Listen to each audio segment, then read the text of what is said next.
Many of us, perhaps most or even all of us, have family members who, though baptized Catholic, have stopped practicing the Catholic faith. This was true before COVID, and it seems to me that it's even more likely to be the case now. This causes divisions in our families, like the divisions mentioned by Jesus in the gospel. While such family divisions can seem like a uniquely contemporary problem, very recent, these divisions have certainly existed for a long time, and this was a problem that Blessed Michael McGivney, founder of the Knights of the Columbus, was concerned about during his own priestly ministry that happened 140 years ago. Today, in fact, August 14th is the 102nd anniversary of McGivney's death and entrance into glory. McGivney was ordained in 1877 and was assigned to St. Mary's Church in New Haven, Connecticut. As a young priest, Father McGivney faced a number of challenges. There was certainly a priest shortage at that time, but a cultural challenge was a certain hostility toward Catholicism that was relatively prevalent certainly in the Northeast of the United States at the time. Manifestations of this anti-Catholic prejudice included secret societies that offered social and economic advantages to vulnerable Catholic men in exchange for their leaving the Catholic religion. To counter that threat, Father McGivney gathered the Catholic leading men of New Haven in the basement of St. Mary's Church to explore the idea of a Catholic fraternal benefit society that would help men to keep their Catholic faith by means of fellowship and instruction in the faith, and also by providing financial help to Catholic families who prematurely lost their fathers due to illness or accidents.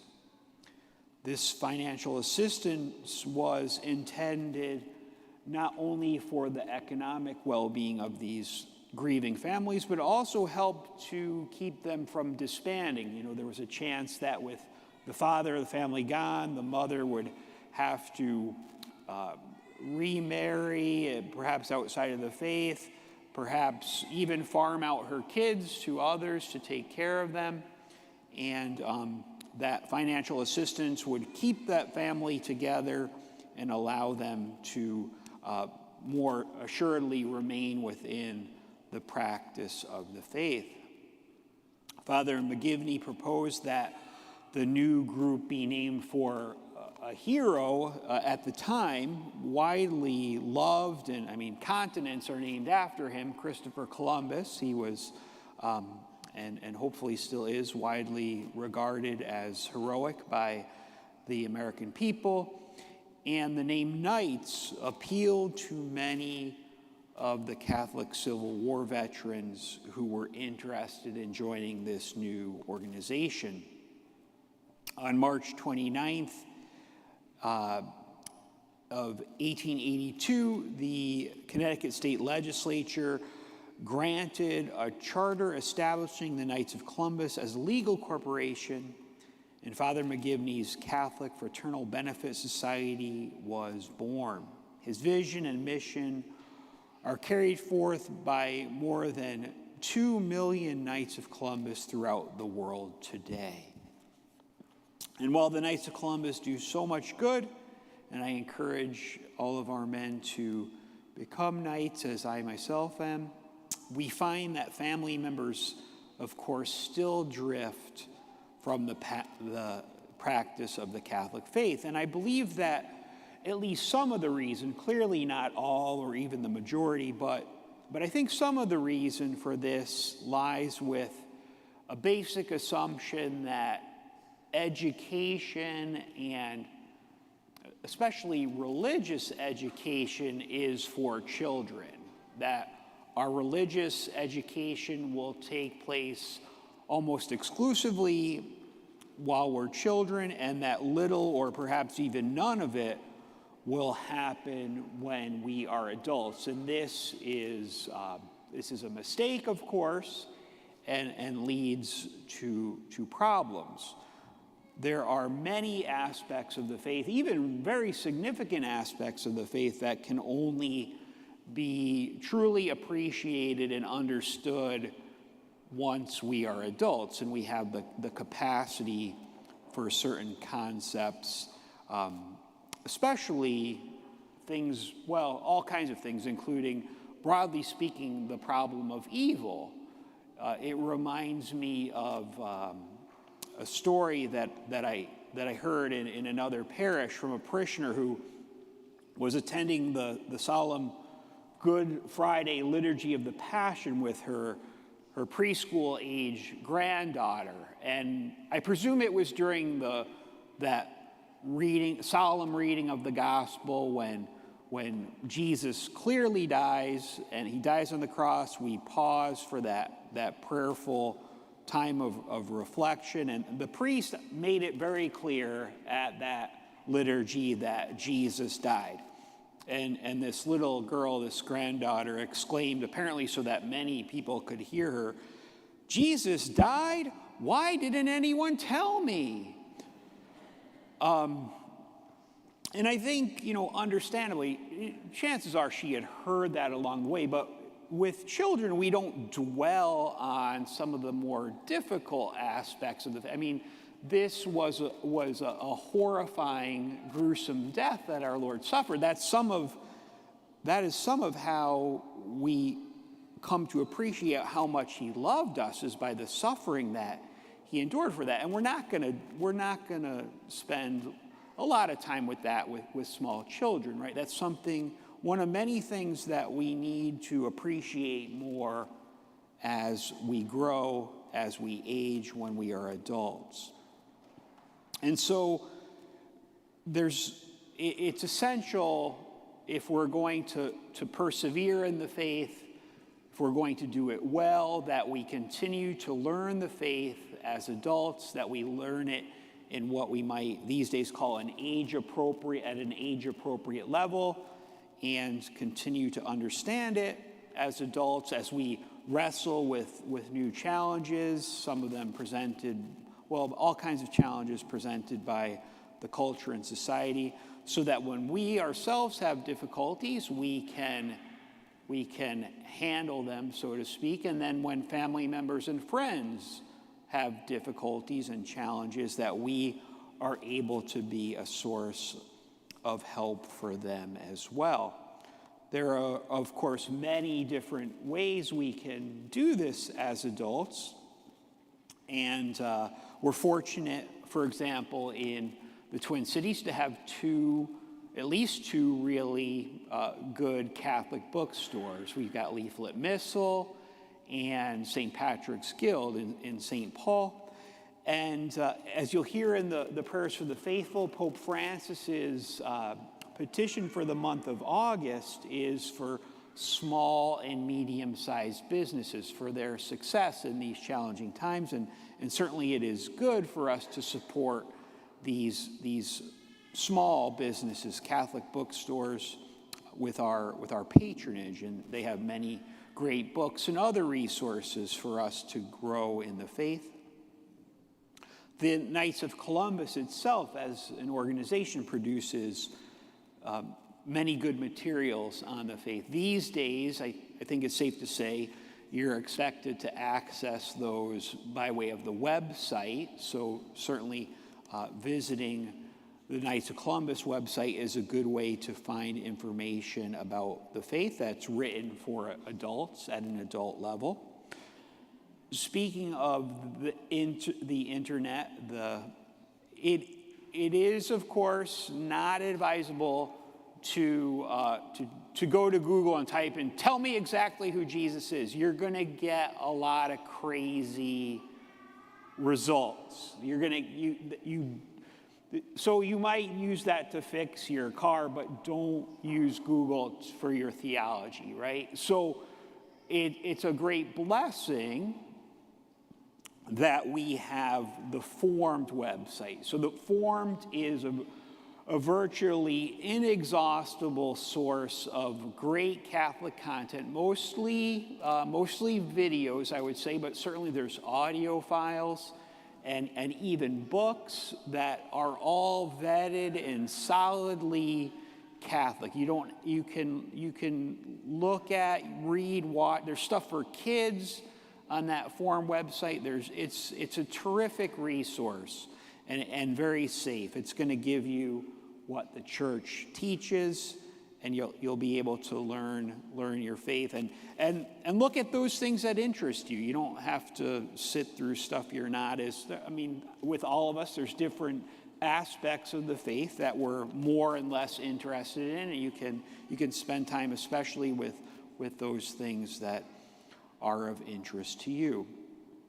In a more sort of time-sensitive fashion, I'd like to invite and encourage everyone to consider if they might have a role in the Rite of Christian Initiation of Adults program. Commonly goes by the acronym RCIA. Some of you have probably been in RCIA or have gone through RCIA. It's commonly used in a parish to get the sacraments of First Holy Communion and confirmation for Christians, often spouses or fiancés of Catholics, Christians who are baptized in other traditions but want to become Catholic. And it continues to be used for that, and it's a good use, and I encourage everyone who is in those circumstances to consider joining us this year for RCIA. You can certainly be in the sessions and learn about the faith. You're not signing up to be Catholic right away. We certainly want you to understand the faith, and then you're, of course, free to accept the sacraments if you choose to do so. In its most rigorous form, it's intended for those who are not baptized, which for those of us on the farther side of 50, that it seems a little unusual. We were kind of accustomed, I think, to everyone having been baptized, but as some of the younger know, and perhaps some of you know as well from relatives, that it's more and more the case, though clearly not the church's desire, and we presume goodwill, but people come to what I would say is the bad theological decision to not have their infants or children baptized. And again, the church wants us to have our infants baptized, our children baptized when they're quite young, and the theology of that is, in fact, it's interesting, it's often the opposite of what Catholics are accused of. In infant baptism, we really see and stress that it is God who saves. It's not my decision, it's not your decision, it is God who saves, right? And so we still urge that parents have their infants baptized. However, there are many people now who are not baptized, and RCIA will allow them to learn about the faith and receive the sacraments, become Christian and Catholic. It's also the case that RCIA can be attended by Catholics who just want a refresher. And in this past year, we had people do that, and at least for some, it seemed to have been a good experience. And so everybody's eligible to attend RCIA regardless of their sacramental status. Some of you may be in a position, and it would be good to prayerfully discern if you would like to be part of what we call the RCIA team. The RCIA team. So it's perhaps tempting to think that anyone on the RCIA team will be a catechist, somebody responsible for teaching the faith, and that is certainly a role, but by no means is it the only role. There's so much that can be done as members of the team in terms of simply welcoming people, supporting people, journeying with them. And so that is a very valuable service as well. And a good outcome of that, though I do it differently than some, it's sort of a philosophical, even a theological difference of opinion, I suppose. What I like to do is encourage people to be members of the team, get to know the candidates, and then if a good relationship develops and you're supportive of the person, then that person might ask you to be a sponsor or a godparent, which is a beautiful thing. And I myself became a godfather for the first time last RCIA season when now Jamal James was baptized at the Easter Vigil, and that was a great blessing for him and for me. So I hope you'll consider being part of this RCIA process.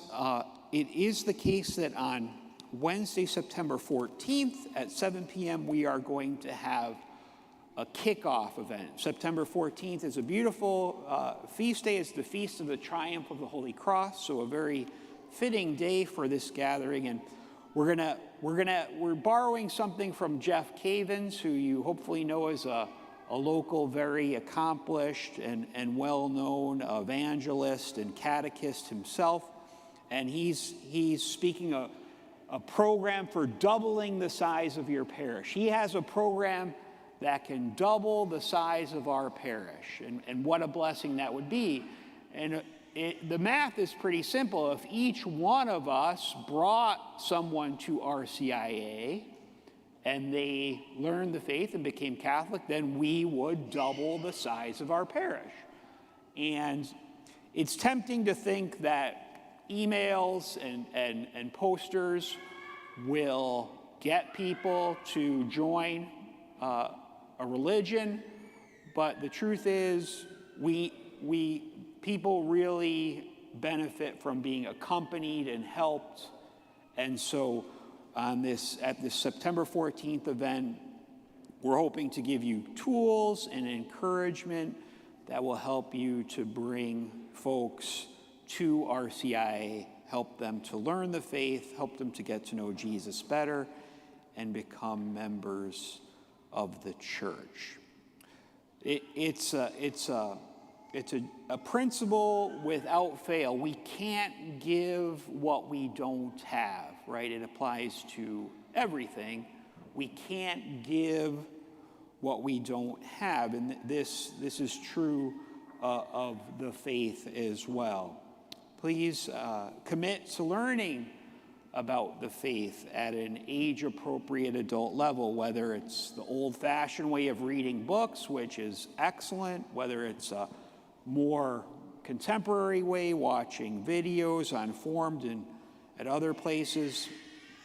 And as I said, please consider being part of the RCIA process in whatever capacity you feel is appropriate for you. You can contact me directly, Father Brian Lynch, of course, or simply show up on Wednesday, September 14th at 7 p.m. right here in the church. No need to register. May Jesus, present in the most blessed sacrament, give us the grace to accept this great challenge, this great commission that he's given us to bring the gospel to all peoples.